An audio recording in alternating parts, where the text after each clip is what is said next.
up there because it is another glorious day in the UK. And hello and welcome to the show. We're going to bring Maz on. There she is. I nearly said it in all her glory then. And Grant as well, who's back inside after his very windy out the front of the house job Apologies yesterday. for the you made me do it. I know, but it was nice though. It made a difference. That's why I'm back out here again today, because it's such a it makes different. It always gives a different ambience. It did. Ambience. I don't know where Mr. Linton is. He's probably just finishing off his other show, and then he's got his new one at 1 p.m. So I suppose he's prepping for that. But he'll be in. I'm sure he'll be in. So we've got a few topics we want to talk about today.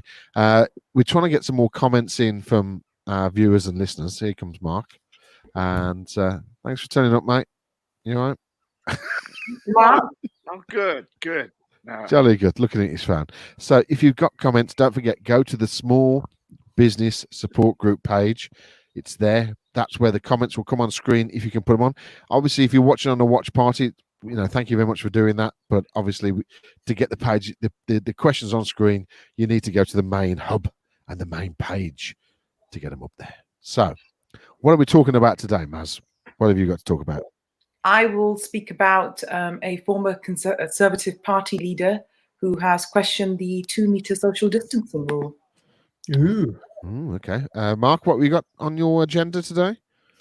Yeah, well, I'm talking about the app, the tracking side of things, and obviously the data breach that has happened before we've even launched the app. I didn't know about that, actually. And Grant, you are... I'd like to talk about holidays. Holidays. Yeah, so as soon as the weather's out, we're sunny. Let's talk about what we're going to do about our holidays.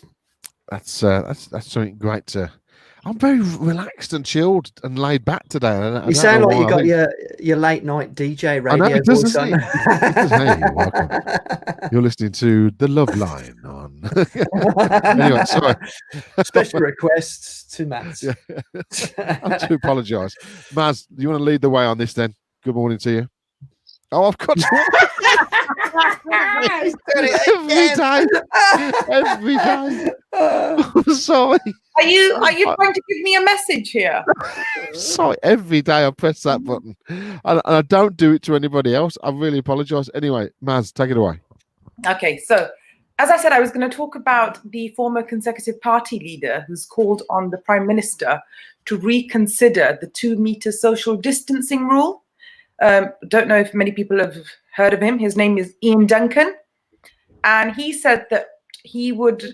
He's actually put in that he wants to relax the measures because it would allow more people into venues and the hospitality industry. Like pubs and restaurants, because then tables could be moved closer together in restaurants and pubs, and that could allow for more people at the bar, and the hotels will then be able to increase the number of visitors.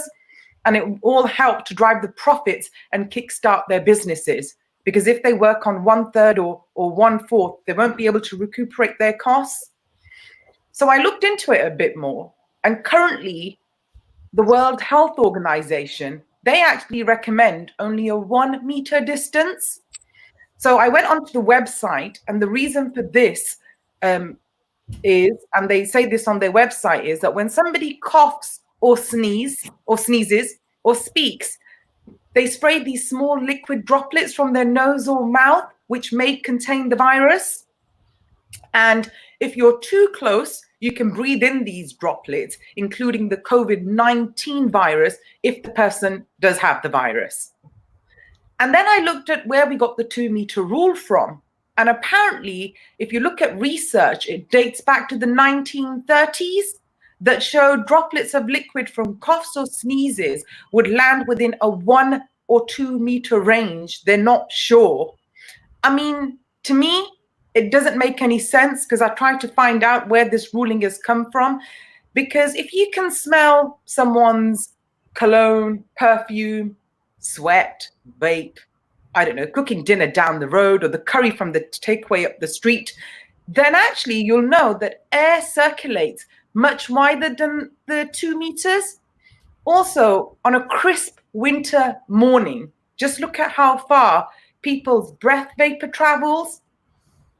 I mean, just think of all the touching that we do, door handles, railings, card machines, you know, and imagine how many people have touched them before. They could have actually gone to the toilet and not washed their hands, and then we're using the same hands to touch our face, and we could be putting all sorts of germs into our mouth and eyes. I mean, take, for example, when we go shopping at the moment, we stand roughly 2 meters away from each other outside the store.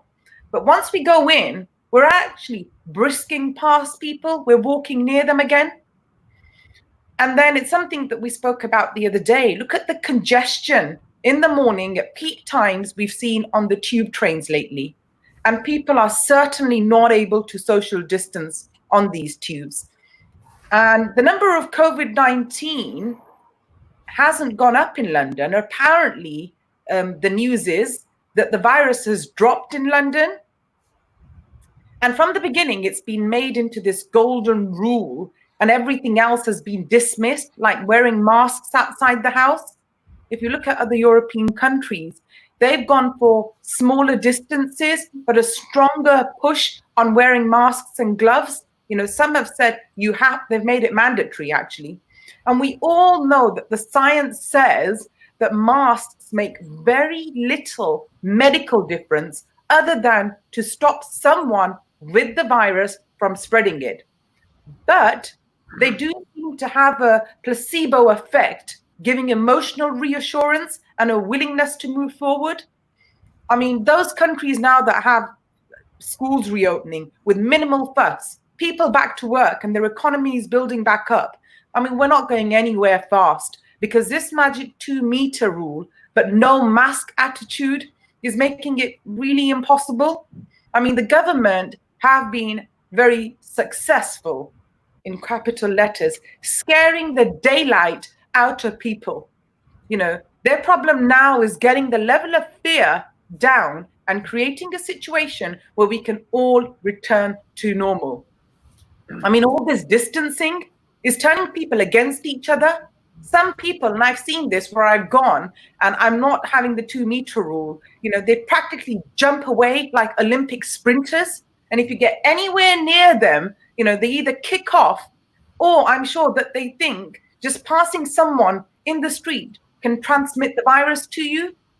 And, you know, words like social distancing, unprecedented, and the new normal, I think really now need to be banned. And it's all about common sense. Over to you guys. Well, I think obviously we've touched on the mask situation several times over the past few weeks, and also within our WhatsApp group. So Yeah. I think the what's I didn't catch that. Didn't you catch that? Yeah, it was last night. Yeah, I don't think there's anything bad or good about wearing a mask. I think you should wear a mask if you can. I would wear a mask if I've got some on order. As I've said, they'll be here in the next week. They're from Wish, so they'll be here in about 10 days. But yeah, I think we need to wear them. What Mark? What do you think? I know you're quite got a good point on this. I think it is about this whole issue that you're wearing a mask, and as Matt says, it's a comforting for those that you're passing by that you're wearing a mask. As to protecting yourself, there is no scientific. No, but surely if you've got a mask and you've got some kind of droplet, which is a liquid droplet in the air, the mask is gonna. Isn't there a chance of it just hitting the mask before it gets into you? I mean, I know Yes, we're not doctors, but my point here, Matt, is this: What about if we were doctors? am I freezing something? I'm talking to mask. The point here is this: you wear the mask.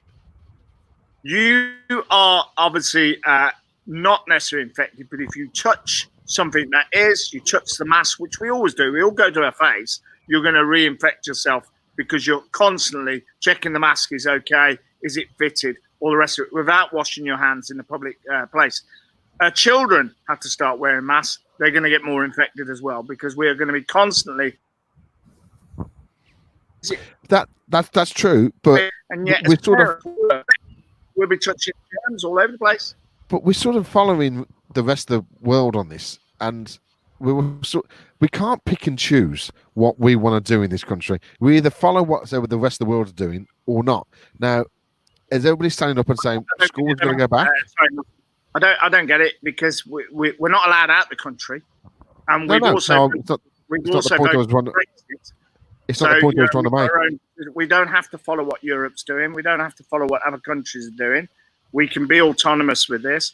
If the World Health Organization sit there, and that's a guideline, if they sit there and say wear masks, then yes, we should. That's true, but actually going on masks is he not listening? I'm trying to make another. I'm trying to come back to you, Mark. That we're following other countries in the world regarding schooling, because every time someone mentions a school, yourself, Mark, starts blurting out different countries that are going back to school and all that. So we are literally following other countries in the world, and those other countries in the world are wearing masks.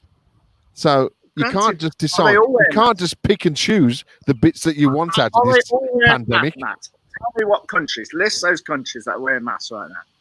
I haven't got that data in front of me, so I can't say. Okay. But I do know. It is. France is one as well. It's recommended. Yeah, a recommendation is to go into closed areas to wear a mask. I get that. But they're also telling us to get fresh air. If you start wearing masks in the park, where's that going to help you? It's a filter. It's not like it's stopping your breathing. I've actually I've got something to add to this, guys, because I did watch the news yesterday morning. I'm trying to get a little bit more informed so I can assist in the debate. And they had 4 scientists on. I don't know whether it was BBC or ITV yesterday morning. I think it might have been ITV. 4 scientists all debating the masks, whether they're good or bad. And they all had a different opinion. So if 4 scientists, qualified scientists, have differing opinion about whether a mask is good or not, what hope have we got?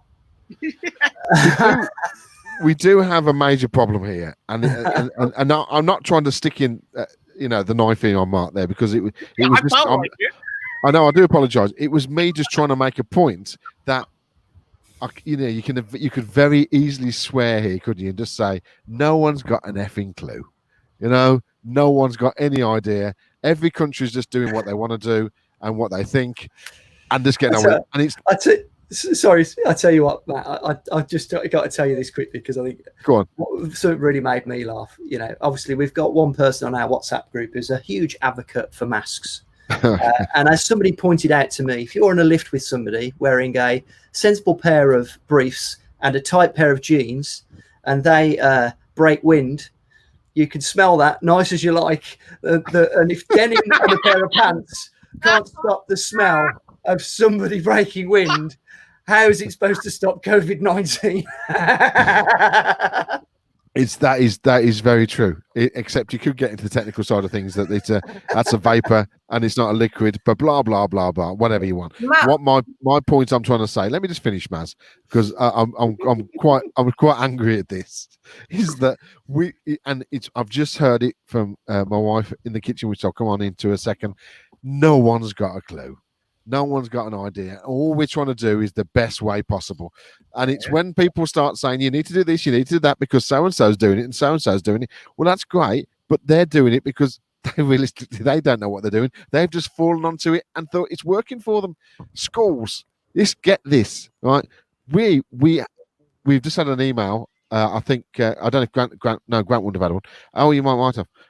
From Arden School to say that there's no exams for sixth formers. And we don't even know if we're back in on the 1st of June, because the government have told us nothing, absolutely nothing. Tina works in the school. She's supposed to start back in less than 2 weeks now. Nothing. No instructions from government at all. Do we start? Don't we start? We haven't even informed the kids if we're starting. Well, that's weird, that is, Matt. We were told categorically yesterday by Arden that we're not going back to school. Oh, right. Okay. All right. The reply for the sixth form is they have no idea. Well, that was in the email. My daughter's in year 10, and right. she's not going back. That's what they've told her. Okay. Well, there's a bit of positive information there. So until September. What year is that? That's not sixth form, is it 10? That's just No, I don't know the numbers. It's the old fourth year. We would have been in the fourth year then. Oh, okay, that's great. Yeah, That's the year right. before GCSEs. So that school has sort of said, so sixth form and main school aren't communicating, but let's not get into that bit then. So it was realistically, relevant because nobody knows. Maz talked about it yesterday, and we had the same thing. You know, we were told just after yesterday's meeting. Actually, I found out about this, which I don't know. The whole thing confuses me because the thing that our government has told us to do is to use common sense. That's right. The overriding, and yet there seems to be a massive lack of common sense coming from the authority, just in terms of helping us get our way around this. Now there's such a lot of paranoia. I mean, we had a little bit of a ding dong on the WhatsApp last night between certain members of our WhatsApp group that sort coming back to this, don't you, Mark? No, yeah, and well, it was really funny, wasn't it? Let's face it. And it was mostly around the whole thing about masks. Now, I think the one thing that I really liked that I just want to pick up that Maz said earlier is this placebo effect. That the mask has. Now, if you're wearing masks and it's a visual sign that you actually are paying attention and you're staying alert, it's a way of demonstrating that there's a problem and we're trying to address it. And I think, from the bits of science that I've picked up on and the way that the scientists seem to be arguing about the effectiveness or masks or not, surely it just makes sense to wear a mask because we don't know.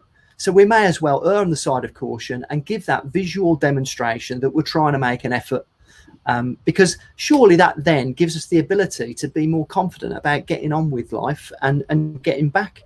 What we do know is that for the majority of people that are healthy, got a strong immune system, and aren't getting on a bit, their risk is minute.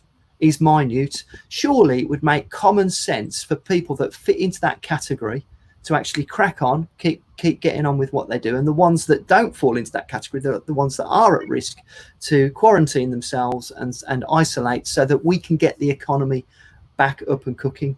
Because for me now, looking at the way the stats are going, the biggest issue that we've got right now is the economy, and that's a much bigger issue than COVID-19. In both terms of people's mental health, physical health, the death rate, and everything else. That seems to me to be to outweigh the problems that COVID-19 are causing. And if I'm being brutally honest, looking at it, that always seems to have been the case for me. It always seems to have been the case. So we've got to use whatever we can to get back to normality or get back to a new normal. And if wearing masks makes people feel more comfortable, and regardless of the science, let's just do that and crack on. Let's just do that. Or wear a badge. I'm staying safe. Just wear a badge saying I'm staying safe. Yeah. Maz, go on. I was going to say, Grant, totally agree with you. I mean, if the government is saying wear masks when you go out, then I'm all for it. Of course, I'm going to wear it. I know that Mark has said, which country have they made it mandatory? Well, wearing surgical masks is actually compulsory in the Czech Republic. Every citizen has to wear a surgical mask by law throughout. Obviously, they've done it in the pandemic. And also, I think it's in Austria, masks are also recommended for preventing the spread of virus. But then last Wednesday, the country actually banned anybody from going into a supermarket without a mask. And if you take it off in the supermarket, you're out. And then you've got Germany. I think it's the eastern city called Jena. That became the first in Germany to introduce compulsory face masks again for shoppers. But yet, if you go to the other side, which is Berlin, and this is what I mean, it's so many mixed messages which confuse you. Berlin has warned that masks could contribute to a false sense of security.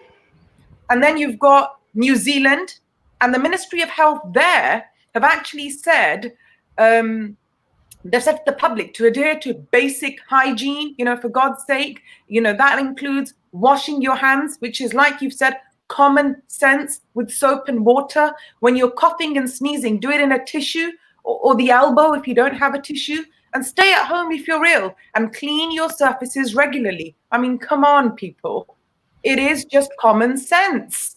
It is. And they've said that you should be washing your hands 6 to 7 times a day. That's the recommended times to. But don't people do that anyway? I'm sort of a bit of a clean freak. I'll wash it more than that.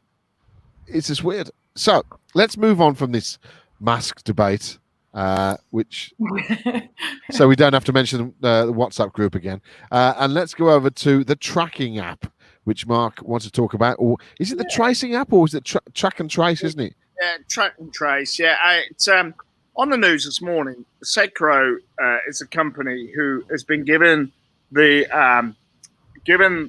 rights to train and bring on health professionals to recruit these people to obviously track what we're doing. But then they inadvertently sent out an email, rather than blind copying everyone in or even using an email system. They simply said to everyone, CC'd their contact details with their personal email addresses and data on. Now, it needs to be said here, it's not patients' details that were shared, but people who are going to be working for the organization. But at the same time, huge data breach. And that means, what confidence do we have in organizations like this when this app, which is needed, comes to fore? When are we going to be in a position when we say, right, okay, I want to download this app, but are my details safe? Especially with my personal with unscrupulous individuals, at a time when we're most vulnerable to cyber attacks because we're concentrating on COVID-19. The other thing that I wanted to suggest here is people are talking about their civil rights being invaded and that they wouldn't download the app. So how effective would it be?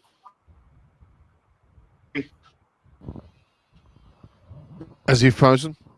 Announcement when they were when we were doing our briefings, they turned around and said, we're tracking the information and presented that information using Apple.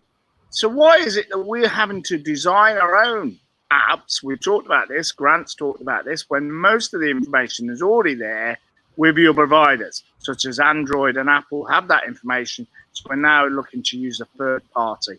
If this is going to be successful, we need to know that it's safe to download the information and our information is safe, and how effective it will be to get the country going. Well, I mean, I mentioned the tracing app, or the Google and Apple app right at the start of this, because they said that's what they were developing. So, and I'm just correct. Just correct me if I'm wrong. So the UK government haven't gone into partnership at all, have they, with Apple and Google? No. So so they've developed themselves, and there are errors in it already on the Isle of Wight where they've been trialing it. There are some errors in there. So I don't know. Should we be concentrating on this? Should we be looking at the injection, or looking at how to cure it? I'm not sure. Maz, what do you think? I think looking at it from a science point of view, they have actually warned the government that the app that you're on about has like a fatal flaw. It could fail to identify, to find half of those people that are infected with the virus. This is because I think the app reportedly ignores other important symptoms on there. And I think Grant also touched on this last time, that people who are more vulnerable, like the over 70s, they don't even have a smartphone. How is that going to work? Then coming back to your question about being tracked, Mark, I think Grant touched on this really nicely a few weeks ago about AI and how we're already actually being tracked from the moment we use our card and we go into stores. They know exactly where we are. From our phone, when we use the public Wi-Fi, they know exactly where we are. So this really makes no difference. I mean, yes, I know you're saying that details have been given out, but what details have been given out that people don't already have access to from other platforms? I mean, what happened yesterday with the airline, where the 9 million pieces of data were hacked? That was EasyJet, wasn't it? That was yesterday. Yeah, we mentioned about it yesterday. And that's correct. They've really messed up there. Yeah, and there's going to be this all the time because there's hackers out there who want to get into systems, and it doesn't matter how well protected you are. And the only thing the one thing that doesn't get hacked easily is an Apple phone. So why didn't we go with bloody them? Stop pussyfooting around. Sorry, Mark, go on. No, I think you're absolutely right, Matt. But also the fact that this wasn't a hack. This was blatant human error of sending out details rather than CCing the information. So what confidence does that give us if they're not even using technology, as Grant has mentioned in the past, like AI information, which is automated, which has these extra levels? You've got someone human being sitting there going, right, there's all your email addresses, 300. I'll send you that critical information. You've then to put that out into the public world. Now, that doesn't fill me with confidence. And yes, Maz, I get that the information's out there. But at the same time, my wife has had her card copied twice now and had to have a card cancelled just by ordering her son, which is supposed to be secure, Microsoft gaming apps. And both times it was £150 taken off the card. That's bad. Let's go to our tech entrepreneur, Grant. Yeah. Come on. Let's clarify this up, Grant. Come on. I mean, where do I start with it? I've not got an issue with the app. I don't think it's going to be a fix-all. It's just another tool, isn't it, in the fight against the virus. I've got no real issue with the whole tracking, as Maz pointed out. I've said this several times. Anybody that's got a smartphone, you're being tracked already. Anybody that's on Facebook, it doesn't matter where, what you do these days. People have got your data. Obviously, Mark's got a point about the whole security thing, but that's just common sense. Somebody's just made a cock up there, Mark. It's not like it's the best practice. The GDPR law that came in, a couple of years ago, is very strict about the way we share each other's data, and the laws are there to protect us. It's just that you can't account for people hacking as well as human error, which is what all that would have been. So I don't think that the app is any kind of like magic wand, but surely everything's got to have an effect, an accumulative effect. And again, is it not just another potential placebo? It's another way of reassuring people that we're doing something to get back to some normality. My view is that that's not the fix all, but what do I know? Matt, Matt, the EasyJet thing that you mentioned. Yes. I mean, I don't know if you're aware, EasyJet do claim that they have a highly sophisticated cyber attack system in place, but this attack actually happened, or these email addresses or whatever were taken because card details were taken, last digits of your card. That happened back in January. They've only just made it public now. Really? So, yeah, if you have a look at the Independent and Telegraph, they actually mention in there, it's only now that they've started notifying customers whose credit card details were stolen back then, because they want to warn people of the phishing emails. That's why they've sent out 9 million customers saying that be aware. But yeah, that was done back in January. It's only been brought into the media now. It happens all the time. I mean, the banks are famous for it, and that banks have a huge budget where they effectively pay off hackers that have broken into their system. I mean, I got hacked a couple of years ago, and somebody ended up spending a load of money on my card. Now, no idea where that came from. Certainly wasn't made public knowledge where they'd duplicated my card. They spent all the money. I think it was in Indonesia somewhere, and they took a few £100, and it got blocked on, I think, the third attempt. They got up to about 600 quid, and then it got blocked. Now, I've got no idea how my data was stolen, where it was taken from.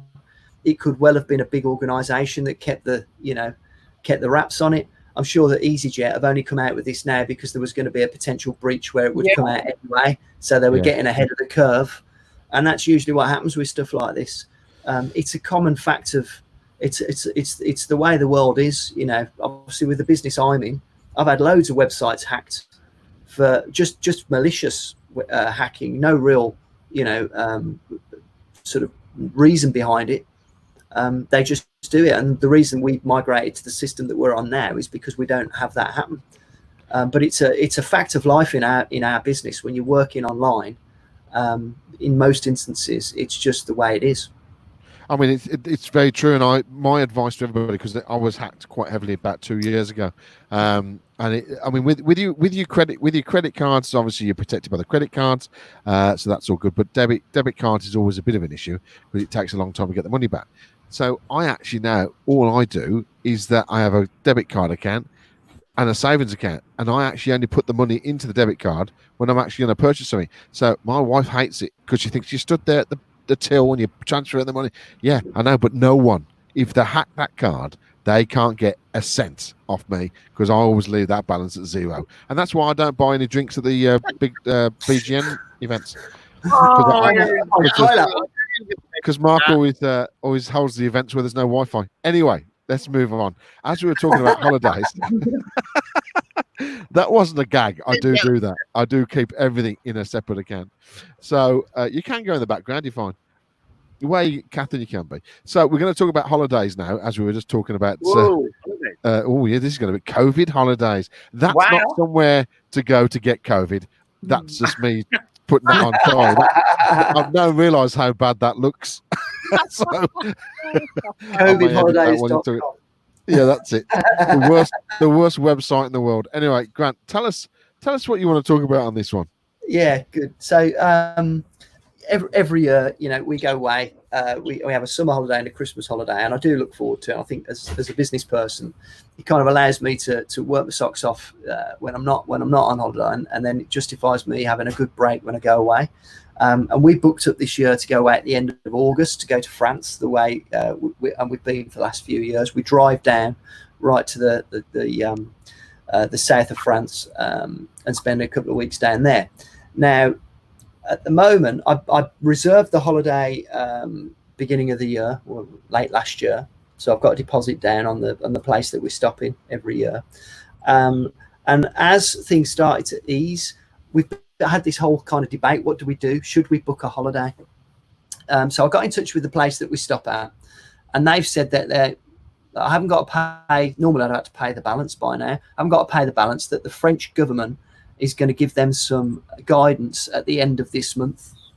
Now, I'm kind of edging my bets here because what I'm wondering is what's going to happen, because 2-3 months away is a long time in the environment that we're in at the moment. Should we be booking holidays right now? Should we be taking that risk? So what I did was, because what I do is I travel down to the south of France and I stop a couple of times on the way.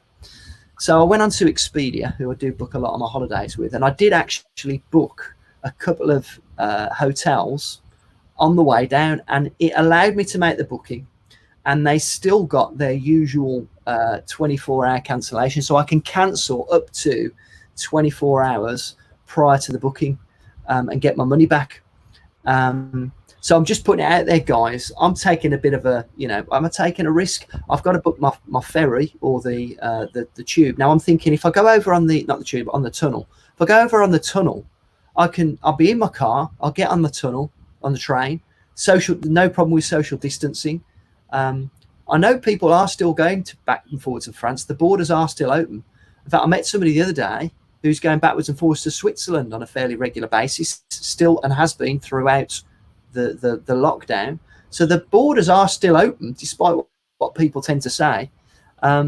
So I'm kind of going to edge my bets and say, yeah, I'm gonna hope that I'm still going to be able to go away at the end of August. I just wondered what your guys' opinion are on it. I'll just jump in first. I'll go on then, Maz. Oh no, sorry. No, I was just going to say I thought the borders were closed. Apparently not. No, not everywhere. Not to France. Apparently not. Sorry, Matt. No. You. So I was just going to bring everybody else in. Don't worry. I was going to make my little point. That I obviously I had a holiday to America booked for March. So obviously that was cancelled. Got the money back from that. British Airways are brilliant. Fantastic there. I actually rebooked for Iceland in October. So I'm sort of hedging my bets there.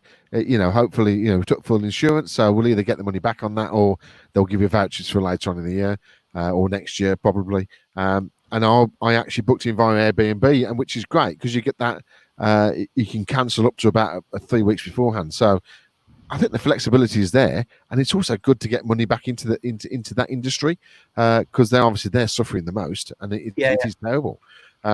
Also, caravans. That obviously I've got a big connections with lots of caravan parks, and they've got there's sort of this wiggle room where they could be open next month as well, which will be great because that we can start going across the country again and stay in this country. If you're worried about going on holiday, stay in this country, and just keep your social distancing with your masks and everything.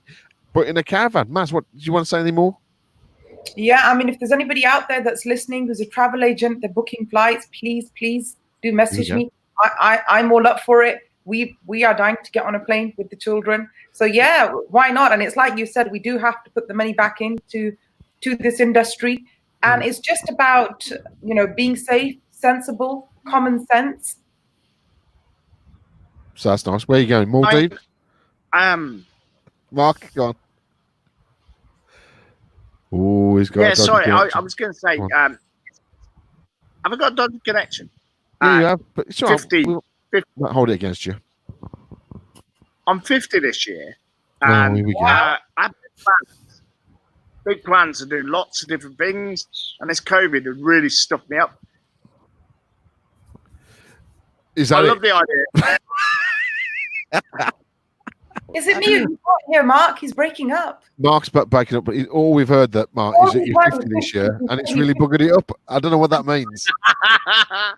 Well, look, what I was trying to say is, I love what Grant's saying, and my wife's frantically looking at different things to book, and I keep on hearing about quarantine. If we go out, we're going to be quarantined for 2 weeks, and I think the government. I know Spain's opening up now. They want to do it safely, but they want to push people to go across to Spain. There needs to be some sort of guidance or flexibility, as we say, that we could look at the back end of August.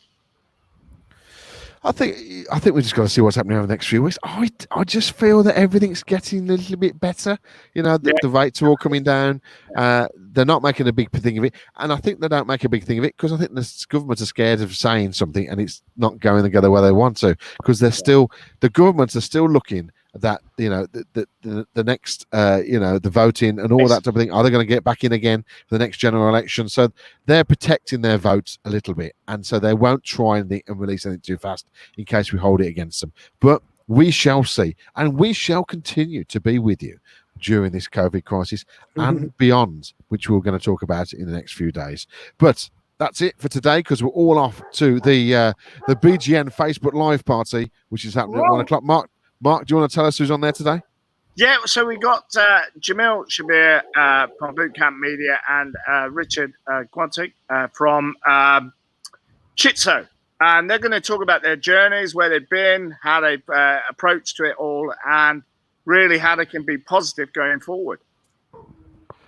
Sorry, I had to mute my mic there because my dogs are barking, because my new trainers are here from Sports Direct. Because I've destroyed the trainers. No, just from walking. They're completely flattened them.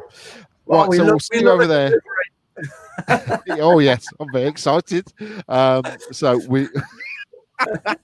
we'll see you over on the BGN channel at 1 o'clock. Everybody, we'll see you tomorrow at midday. Thanks, guys. Bye. Ciao.